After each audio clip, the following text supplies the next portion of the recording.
के दिल्ली निगम उपचुनाव की तारीख आज हो सकती है जारी। 12 वार्डों पर होने हैं उपचुनाव। राज्य चुनाव आयोग ने चुनाव की तैयारी पूरी की है। कई महीनों से अटके हुए हैं चुनाव।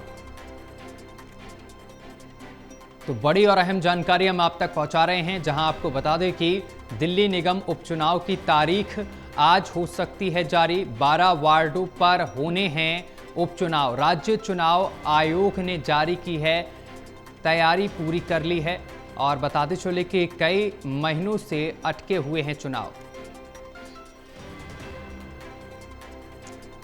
तो दिल्ली निगम उपचुनाव की तारीख आज फाइनल हो सकती है और 12 वार्डों पर होने हैं उपचुनाव। राज्य चुनाव आयोग ने चुनाव की तैयारी पूरी कर ली है।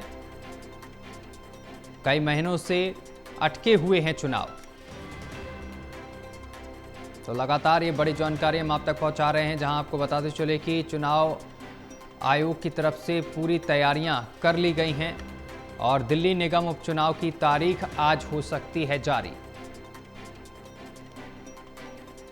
और इस खबर पर अधिक जानकारी के साथ हमारे संवाददाता प्रणय शर्मा हमारे साथ जुड़ गए हैं। प्रणय, दिल्ली निगम उपचुनाव की तारीख आज फाइनल हो सकती है, क्या कुछ अपडेट?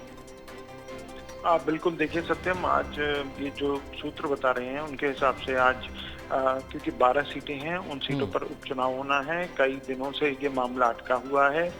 चुनाव आयोग ने पूरी तैयारियां कर ली है। जो दिल्ली चुनाव आयोग है उनके द्वारा एक चुनाव कंडक्ट कराए जाने हैं और ये जानकारी सामने आ रही है कि इन 12 सीटों को होने वाले उपचुनाव की तारीखों का ऐलान आज शाम तक किया जा सकता है और उसके बाद उन सभी 12 सीटों पर जो चुनाव हैं वो संपन्न किए जाएंगे। अगर इन 12 सीटों की बात करें तो इसमें 9 सीटों पर बीजेपी के उम्मीदवार जीते हुए थे और 3 सीटों पर आम आदमी पार्टी के उम्मीदवार थे,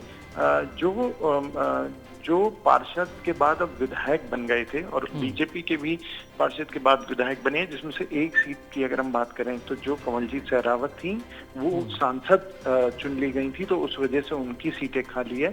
इस सीट में महत्वपूर्ण सीट शालीमार बाग की भी है, जहां से मुख्यमंत्री रेखा गुप्ता पार्षद हुआ करती थी और अब वो विधायक बन चुकी हैं। तो कई जो हॉट सीट्स हैं वो इसमें मौजूद हैं और उन सभी सीटों पर जो चुनाव हैं वो संपन्न होने हैं।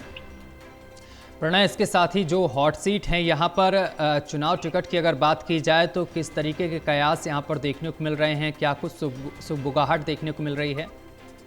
देखिए, क्योंकि 12 सीटें हैं सत्यम, जिन पर चुनाव होने हैं और इन सभी 12 सीटों के उम्मीदवारों का तो हालांकि अभी तक चयन नहीं हुआ है, लेकिन ये माना जा रहा है कि तो तारीख का ऐलान होने के बाद सभी राजनीतिक दल अपने अपने जो इन उम्मीदवार हैं उनका चयन करते हुए जो प्रक्रिया है उसे आगे बढ़ाते हुए नजर आएंगे।